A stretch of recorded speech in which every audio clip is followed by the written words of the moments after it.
নমস্কার শ্রোতা বন্ধুরা, সন্ধ্যায় গল্পের আসর ইউটিউব চ্যানেলে তোমাদের সবাইকে স্বাগত। আজকের গল্প ফুলশয্যা, কলমে সুপ্রিয় ভট্টাচার্য। বিয়ের দিন ঠিক হওয়া থেকে নানা রকম বাধা বিপত্তি আসছিল। সর্বশেষ বাধা এসেছিল বিয়ের ঠিক 1.5 মাস আগে। হঠাৎই মা ঘরের মেঝেতে স্লিপ কেটে পড়ে হাঁটু মুচকে গিয়েছিল।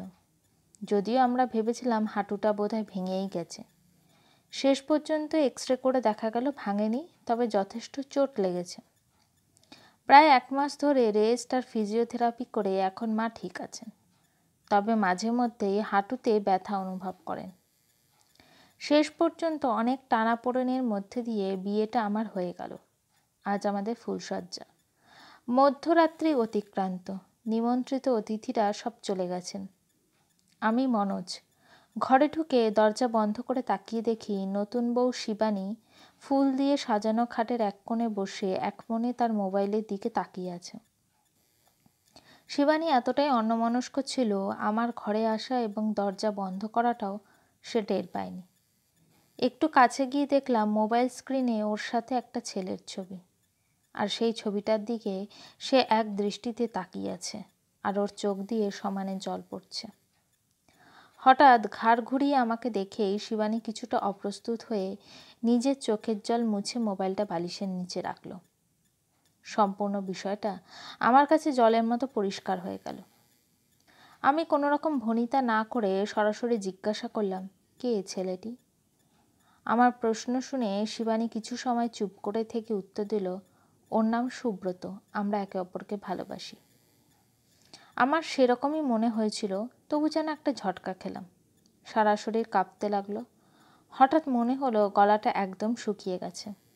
টেবিলে রাখা বোতলটা নিয়ে ঢকঢক করে খানিকটা জল খেয়ে ঘরের মধ্যে 2-1 বার পায়চারি করে শিবানীকে বললাম, এই কথাগুলো আপনি আমাদের বিয়ের আগে কেন বলেননি? আমি আপনাকে বিয়ের আগে সামনাসামনি অনেকবার জিজ্ঞাসা করেছিলাম, তখন আপনি সত্যিটা বলতে পারতেন। তা না করে আপনি সেটা গোপন করে গিয়েছিলেন। আপনি জানেন, প্রতিটা মানুষের এই বিশেষ দিনটা নিয়ে অনেক স্বপ্ন থাকে। আপনি এরকমটা কেন করলেন আমার সাথে? আপনি আমাকে সামনাসামনি বলতে না পারলেও ফোন করে তো বলতে পারতেন। যেভাবে হোক আমি নিজের সম্পর্কটা ভেঙে দিতাম, তাতে অন্তত আমার স্বপ্নটা ভেঙে চুরমার হয়ে যেত না। এটা আপনি ঠিক কাজ করেননি। শিবানী উত্তরে বলল, আমি অনেকবার বাবা মাকে বলেছি সুব্রতর কথা, ওরা আমার কোনো কথা শোনেনি। ওদের কথায় আমি বাধ্য হয়ে এ বিয়েতে মত দিয়েছি। কথাটা শুনে রাগে জলের বোতলটা টেবিলের ওপরে দুম করে রেখে বললাম, এটা একটা কথা? আপনি বিয়েতে মত দিয়েছেন আর আপনিই ফুলশয্যার রাতে প্রেমিকের ছবির দিকে তাকিয়ে বসে আছেন। আমার যে এখন কি করা উচিত সেটাই বুঝতে পারছি না। মনে হচ্ছে দরজাটা খুলে কোথাও বেরিয়ে যায়। একটু দম নিয়ে বললাম, একবার ভেবে দেখেছেন নিজের বাবা মায়ের কথা রাখতে গিয়ে তাদের ওপর রাগ দেখাতে গিয়ে একসাথে 3-3টে জীবনকে নষ্ট করে দিতে যাচ্ছিলেন? আমার কথা ছেড়েই দিন, আপনি সারা জীবন এই মিথ্যে সম্পর্কটাকে বয়ে নিয়ে যেতে যেতে জীবন্ত লাশ হয়ে যেতেন। আর সুব্রত মানে আপনার ভালোবাসার মানুষটি কোনোদিনও পারতো আপনাকে ক্ষমা করতে? আপনি পারতেন সুব্রতকে ভুলে থাকতে? তাকে ভুলে থাকতে পারছেন না বলে ফুলশয্যার রাতে মোবাইল স্ক্রিনে তার ছবির দিকে তাকিয়ে আছেন। আপনিই বলুন আমার কি করা উচিত? শিবানী আমার দিকে ফ্যালফ্যাল করে তাকিয়ে রইল, চোখে তার জল। মেজাজটা ঠান্ডা করে বললাম, দেখুন শিবানী, মনে একজন আর তার পাশে একজনকে নিয়ে আর যাই হোক জীবনে সুখী হওয়া যায় না। বিছানা থেকে মাথার বালিশটা টেনে নিয়ে বললাম, আপনি শুয়ে পড়ুন, আমি সোফায় আমার ব্যবস্থা করে নিচ্ছি। শুধু একটা অনুরোধ, বিয়ের প্রথম দেখাশোনার দিন থেকে যে অভিনয়টা শুরু করেছেন সেটা দয়া করে আরও কিছুদিন করে চলুন। ভয় নেই, ততদিন আপনার উপর কোনো রকম স্বামীর অধিকার দেখাতে যাব না। কথা দিচ্ছি যত তাড়াতাড়ি পারি আপনাকে এই মিথ্যে সম্পর্ক থেকে মুক্তি দিয়ে দেব। আশা করব সেই কটা দিন আপনি আমায় সময় দেবেন। একটু দম নিয়ে আবার বললাম, আমার মাকে দয়া করে কিছু জানাবেন না। মা জানতে পারলে খুব কষ্ট পাবেন, কারণ মা আপনাকে প্রথম দিন দেখার পরই পছন্দ করেছিলেন, আর আমি সেই পছন্দটাকে প্রাধান্য দিয়েছিলাম। পরদিন সকাল থেকে শুরু হলো বিয়ে করা বউয়ের সাথে অভিনয় করা। 2টো দিন যেতে না যেতেই বুঝতে পারলাম এই অভিনয় করাটা কতটা কঠিন, তাও আবার শিবানীর মতো অভিনেত্রীর পাশে। তার অভিনয় ছিল ন্যাচারাল এবং প্রাণবন্ত। সেই তুলনায় আমি মাঝে মাঝে অভিনয় ভুলে স্বামীর ক্যারেক্টারের মধ্যে ঢুকে পড়ে কষ্ট পেতাম। সে যখন স্নান করে এসে আয়নার সামনে দাঁড়িয়ে চুল আঁচড়ায়, তখন মনে হয় পিছন থেকে জড়িয়ে ধরে তার খোলা পিঠের ওপর আমার মুখটা রাখি। মায়ের সামনে যখন সে আমার পাশে এসে দাঁড়িয়ে কোনো কিছু বলে, তখন মনে হয় তাকে বুকের মধ্যে জড়িয়ে ধরি। রাতে যখন সে বিছানায় ঘুমিয়ে থাকে, আমি সোফা থেকে উঠে তার সেই ঘুমন্ত মুখটার দিকে তাকিয়ে থাকি।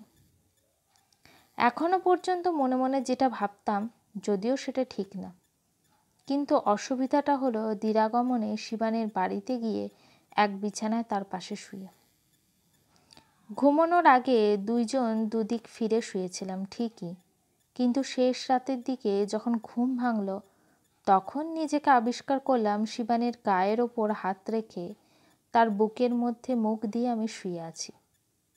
প্রথমে মনে হলো আমি স্বপ্ন দেখছি, পরে যখন বুঝতে পারলাম স্বপ্ন না, রক্ত মাংসের শিবানীর স্পর্শে আমার সারা শরীর কাঁপতে লাগলো।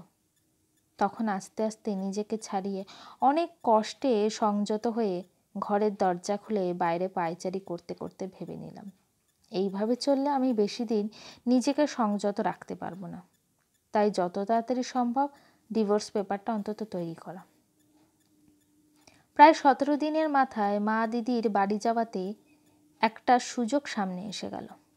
বন্ধু উকিলের সাহায্যে পেপারসপত্র তৈরি করে শিবানীর কাছে গিয়ে বললাম, এই নিন আপনার মুক্তির কাগজ, আমাদের দুজনের এই মিথ্যে সম্পর্কের অবসান, মিউচুয়াল ডিভোর্স পেপার আমি সই করে দিয়েছি, আর এই আপনার আগামীকালের ট্রেনের টিকিট মালদা যাওয়ার। আপনার সাথে আপনার দিদি জামাইবাবুর কথা হয়ে গেছে। আপনার দিদি কাল দুপুর 1টার সময় আপনার জন্য শিয়ালদা স্টেশনে অপেক্ষা করবে। আপনাকে কাল ওনার হাতে তুলে দিয়ে আমার ছুটি। কাল একটু তাড়াতাড়ি উঠে রেডি হয়ে নেবেন। আপনাকে পৌঁছে দিয়ে সেকেন্ড হাফে একবার অফিস যাব। এখন তাড়াতাড়ি ব্যাগপত্র গুছিয়ে রাতের খাওয়া খেয়ে শুয়ে পড়ুন। শিবানী কাগজটা হাতে নিয়ে একবারও সেটা না দেখে আমার মুখের দিকে কিছু সময় তাকিয়ে পড়ে বলল, এত তাড়া আমাকে এই বাড়ি থেকে বার করার জন্য? বললাম, আপনিই তো চেয়েছিলেন।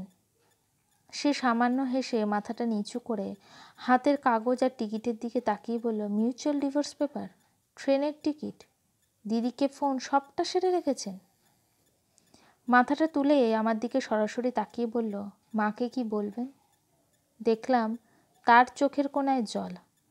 আমতা করে বললাম, কি করব বলুন, আপনার কাছাকাছি থাকলে আমি যা নিজেকে ধরে রাখতে পারবো না, তাই ভালো লাগা আর ভালোবাসা না বাড়ানোই ভালো। আপনি চলে যাওয়ার পরে প্রথম কয়েকদিন হয়তো একটু অসুবিধা হবে, কিন্তু আপনি আরও কিছুদিন থেকে গেলে সব থেকে কষ্ট পাবেন আমার মা। মা দিন দিন আমাদের মিথ্যে সম্পর্কটা আঁকড়ে ধরে আপনাকে নিজের মেয়ের মতো ভালোবেসে একটা মিথ্যের সাথে জড়িয়ে পড়বে। যত দিন যাবে মার কষ্টটা আরও বেশি হবে। শিবানী আমার দিকে তাকিয়ে বলল, আপনার হবে না? আমি কিছু না বলে শিবানীর দিকে পিছন ঘুরে দেখলাম সে আমার সামনে এসে বলল, আপনি এত ভালো কেন? কেন আপনি জোর করতে জানেন না? দিরাগমনে গিয়ে ঘুমের ঘোরে আমাকে জড়িয়ে ধরে আমার বুকের মধ্যে মাথাটা রেখে যখন অঘরে ঘুমোচ্ছিলেন, তখন একবারও আপনাকে সরিয়ে দিতে মন চায়নি। বরং আমি চেয়েছিলাম আপনি অভিনয় ভুলে সত্যি সত্যি স্বামীর ভূমিকায় অবতরণ করুন। কিন্তু আপনার ঘুম ভাঙতেই বুঝলাম আপনি মানুষটাই অন্যরকম।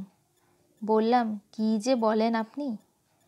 আসলে আমি সেই ছোটবেলা থেকে কারো ইচ্ছের বিরুদ্ধে কখনো জোর করিনি। সেই জন্যই বলতে পারেন আমার তাড়াটাই বেশি। তাছাড়া মা বাড়িতে থাকলে কীভাবেই বা কী করতাম নিজেই জানি না। মার এই দিদির বাড়ি যাওয়ার সুযোগটা আমি কিছুতেই হাতছাড়া করতে চাই না। মা ফিরলে পরে সবটা তাকে বুঝিয়ে সুঝিয়ে বলবো। জানি মার কষ্ট হবে, কিন্তু সত্যিটা তো মানতেই হবে। পরদিন সকালে শিবানী মাকে ফোন করে জানালো, মা আমি 2 দিনের জন্য বাবা মায়ের কাছে যাচ্ছি। তুমি ভালো থেকেও সময় করে ওষুধ খেয়ে নেবে। আর তোমার ব্যথার তেলটা যেমন করে বলেছি ঠিক সেরকমভাবে ব্যবহার করে দেখবে, ব্যথা অনেক কমে যাবে। রাখছি। আমি বললাম, যাওয়ার সময়ও মাকে মিথ্যে বললেন? শিবানীর চোখটা ছলছল করে উঠল।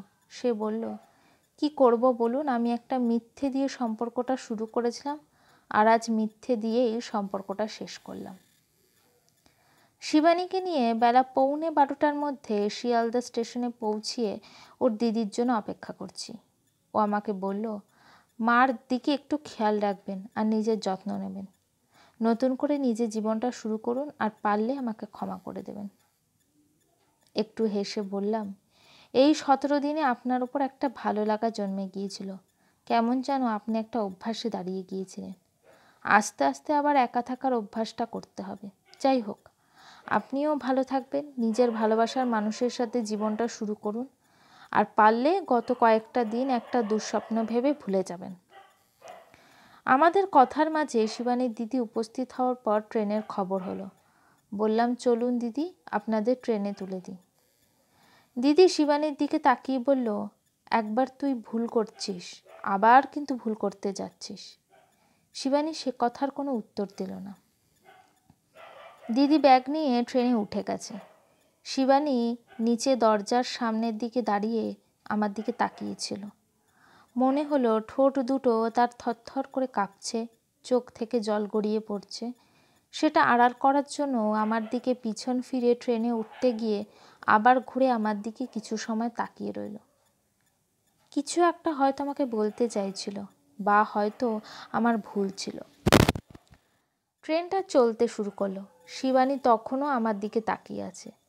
আমি চেঁচিয়ে বললাম, শিবানী, আপনার ট্রেন ছেড়ে দিয়েছে, আপনি উঠে পড়ুন। শিবানীর সেদিকে খেয়াল নেই। সে আমার দিকে এগিয়ে আসতে লাগলো। ট্রেন দিদিকে নিয়ে স্পিড বাড়িয়ে প্ল্যাটফর্ম ছেড়ে বেরিয়ে গেল। আমি শিবানীকে বললাম, আপনি ট্রেনটা ছেড়ে দিলেন? শিবানী সে কথার উত্তর না দিয়ে আমাকে জড়িয়ে ধরে বলতে লাগলো, আমি তোমাকে ছেড়ে কোথাও যাব না। যে মানুষটা নীরবে আমার ভালোবাসার মানুষের কাছে ফেরত দেওয়ার জন্য এত কিছু করতে পারে, সে না জানি নিজে কতটা ভালোবাসতে পারে বলে জল ভরা চোখে আমার দিকে তাকিয়ে সে বলল, তোমাকে আমি অনেক কষ্ট দিয়েছি, আর কষ্ট দিতে চাই না। অনেক অনেক ভালোবাসবো তোমায়। আজ আর অফিস যাওয়ার দরকার নেই। চলো আমরা বাড়িতে যাই। তুমি মাকে ফোন করে বলে দাও আমি আমার বাবা মায়ের কাছে যাচ্ছি না। বাড়িতে যাওয়ার পথে কিছু ফুল কিনে নিতে পারো। আজ আমাদের ফুলসজ্জাটা হলে কেমন হয়? ফাঁকা প্ল্যাটফর্মে দাঁড়িয়ে আমি শিবানীর চোখের জল মুছে দিয়ে দু হাতের তালুতে মুখটা ধরে সেই মুখটার দিকে তাকিয়ে হাসতে হাসতে ঘাড় নাড়াতে লাগলাম। পকেটে শিবানীর দিদির করা ফোনটা বেজেই চলেছে। গল্পটি কেমন লাগলো অবশ্যই আমাকে কমেন্ট করে জানিও। আর আমার চ্যানেলে গল্পগুলি যদি তোমাদের ভালো লেগে থাকে, চ্যানেলটিকে সাবস্ক্রাইব করে পাশে থেকো।